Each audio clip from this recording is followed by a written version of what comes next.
Listen up, guys, because we have a new product alert from my absolutely favorite sponsor and a huge friend of the channel, Manscaped.com. They released a brand new product that, to be honest, I desperately needed, and that's the Weed Whacker Nose and Ear Hair Trimmer. Now, oh my god, I really can't believe I'm telling you guys this story, but have you ever been on a date with a girl and she kind of points out your nose hairs like while she's sitting across from you? Well, that's happened to me before. And dude, it was by far the most embarrassing thing on earth because I typically don't trim my nose hair. Thankfully, Manscaped is changing the grooming game with the Weed Whacker Nose and Ear Hair Trimmer. And they've spent over a year reinventing the traditional nose hair trimmer using only the best materials for the best performance and comfort possible. The way Manscaped is different from your traditional ear and nose hair trimmer is they use the same skin-safe technology from their lawnmower body trimmer, which helps reduce nicks, snags, and tugs, and anything else that would just cause you crazy pain as you're grooming yourself. They use a 9,000 RPM motor with a 360-degree rotary dual blade system to safely whack your nose hairs. It's water resistant, so you could take it in the shower, and it's the only nose hair trimmer on the market with a cordless rechargeable lithium-ion battery that lasts for up to 90 minutes of use. Now, if you happen to not purchase the lawnmower yet, well, I have some good news for you. The Weed Whacker is included in their brand new performance package, and typically a Weed Whacker, Crop Preserver, Crop Reviver, and Lawnmower 3.0 would cost you about $200, but now their performance package and peak hygiene plan is only $109.99.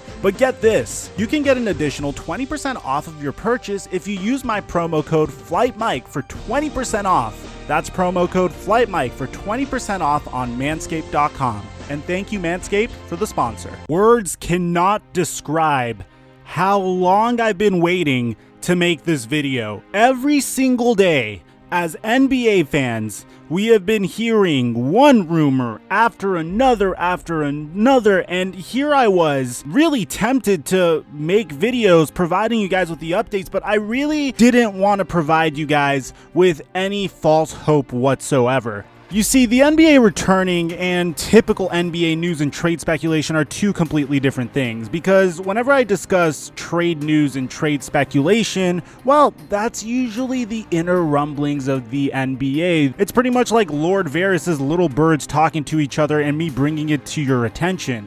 Only when it comes to the NBA actually coming back, I couldn't find myself doing the same thing because I really didn't want to get your guys' hopes up until we got something official.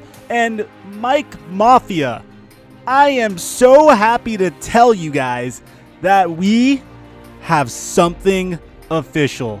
This is probably the greatest video I have ever made in the past 3 months, and I can't wait to get into it. Now, really quickly, guys, I live stream on Twitch on Tuesdays, Thursdays, and Sundays at 9 p.m. Pacific time, and I also have a bunch of bonus footage on my TikTok page of, well, you know, the stuff you didn't see from my 1v1 against Flight React. So if you want to check that out, a link to that's in the description as well. Cue the music!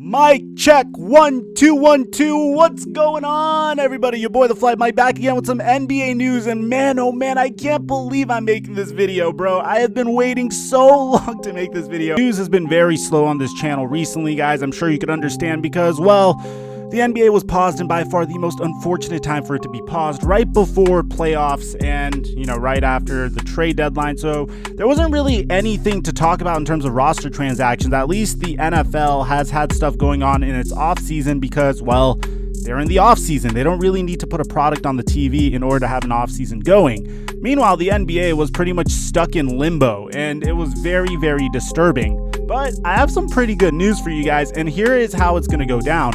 Apparently, according to Adrian Wojnarowski, my favorite source of all time. Guys, let me know who your go-to source is in the comment section, by the way, but there's going to be 22 teams that are going to be playing 8 regular season games in Orlando in order to determine the seeding of the NBA playoffs.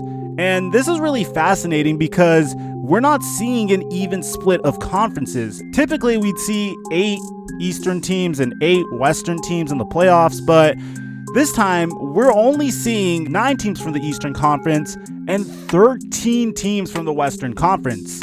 And you might be wondering why the NBA is doing it. And the fact that the NBA is doing it just goes to show how incredibly their league is run. Because as opposed to saying, hey, we need to give both sides an even chance at making it to the playoffs, the NBA went based off of empirical data.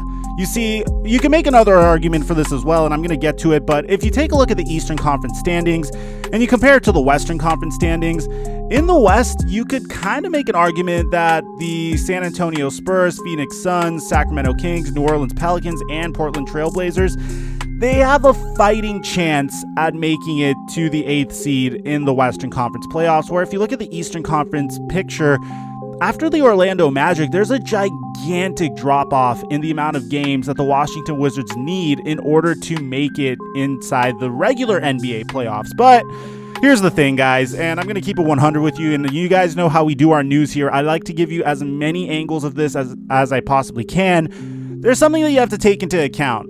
And this is a rumor, and to be honest, I 100% buy into this rumor, and I really don't hate the NBA for doing this. As a matter of fact, I kind of love the NBA for doing this. There are rumblings that the NBA is just doing this 13 Western Conference teams so they could get Zion Williamson in the playoffs. And to be honest, I am not upset about that at all whatsoever. I would love to see Zion in the playoffs. As a matter of fact, I feel like we've been robbed of watching this man's incredible and phenomenal rookie season, so much so that I would like to thank Adam Silver for finding a way to try to get the Pelicans into the playoffs. Look, man, I understand if you're a Timberwolves fan or a Warriors fan or I guess even a Suns fan, or if you feel betrayed or something, but at the end of the day, here's the thing that I truly believe. Zion in the NBA playoffs with national spotlight is a huge boon for business, and the NBA needs as much booning for their business as humanly possible, considering the losses that they took from having to suspend the season and the amount of games that they weren't able to play. So the way this is going to work is the 22 best teams in the NBA right now are going to play, which means, unfortunately, we're not going to get any more Trae Young. We're not going to see the Pistons or the Cavs or the Knicks play. We're not going to see the Chicago Bulls or the Charlotte Hornets play. We're not going to see the Minnesota Timberwolves or the Golden State Warriors play, which really sucks because I really loved what D'Angelo Russell and Karl Anthony Towns were doing, and I love watching Trae Young. The way it's going to work is, in order to determine the seeding, these NBA teams, these 22 NBA teams, are going to continue their schedule just as planned. And if they happen to need to play one of those 8 teams that didn't make it to the NBA playoffs, well, it's not technically the playoffs, but, the pre-NBA playoffs, the 8 teams that aren't playing this season anymore, then it's just going to move on to the next team that is currently playing in this active NBA season. Now, there are some things that we need to discuss before this becomes approved. First of all, it hasn't been approved and ratified yet. There's a meeting tomorrow to officially approve this, but there's some storylines that I want you guys to pay attention to. First of all, the Dallas Mavericks are practically a virtual lock-in. The main storyline here would be the fact that the next worst team, which is the 8th seeded Memphis Grizzlies, are going to be competing with Portland, New Orleans, Sacramento, San Antonio, and Phoenix in order to try to get the 8th seed in the West. Meanwhile, in the East, Washington is 6 games behind the number 7 Brooklyn seeds, and they're 5.5 games behind the 8th seeded Orlando Magic. So, in order for them to claw back in, Orlando is going to need to have a bit of a meltdown, but I feel like the West is going to be a little bit more of an interesting storyline than the East. Is Zion Williamson going to be able to find a way to eke himself into the NBA playoffs? That's one interesting storyline. But another question that I have, and it's a question that I've always had, is the fact that it's been a year since Kevin Durant tore his Achilles. So typically the recovery for an Achilles tear is about a year. And I understand that there's a chance that Kevin Durant isn't in playing shape, but you have to understand that the Brooklyn Nets are now in a situation where they could come out of nowhere and absolutely rock the Eastern Conference, because it's more than just Kevin Durant not being fully in shape. The entire NBA is technically not in playing shape. So technically, Kevin Durant could come back and he wouldn't really miss that much of a step in comparison to most other players. Typically, I would say if this was a regular season, I would say there's no way Kevin Durant should come back for the playoffs because, well, everyone's going to be in incredible playing shape.